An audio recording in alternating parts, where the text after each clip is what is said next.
Министерот за финансии Бесими морал да ги зголеми платите за да не му бегаат луѓето од министерството. Ова е образложението зошто во оваа институција од јануари примањата се зголемија за 30%. Бесими се пожали дека неговите вработени имале пониски плати од другите органи во составот на министерството, како УЈП и Царина. Минатата година имало 40 откази. Бројот на вработени се преполовил и ова во моментов е решение за министерството да не остане без кадар.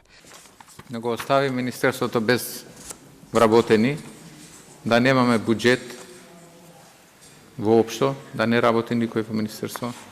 Тоа е прашањето. Доаѓаат раководители на сектори, дават отказ. Едноставно си одат многу работа, на друго место си земат, добиват можности за подобри услови. Значи, едноставно, ние мораме да обезбедиме човечки ресурси за да функционира институцијата. Пред нова година и неговиот колега, вице-премиерот Битики, рече дека зголемувањето на платите во финансии од 30% според него е мало и тие заслужуваат и повеќе.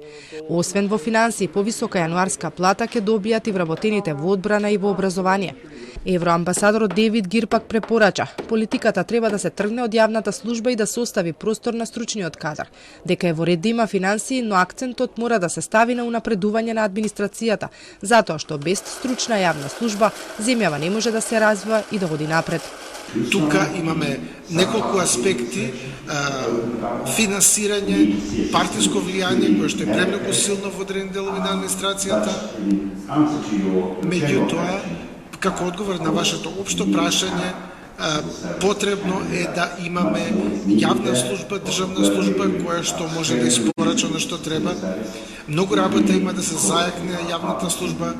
Со новиот закон за плати треба да се стави ред со примањата во јавниот сектор. Со новото решение се предвидува за иста позиција вработените во јавниот сектор да имаат иста плата. Примањата да бидат хиерархиски, а највисоката плата да има председателот, која сега изнесува нешто над 90.000 денари. Дел од министрите веќе реагираа дека има директори со повисоки плати од нивните.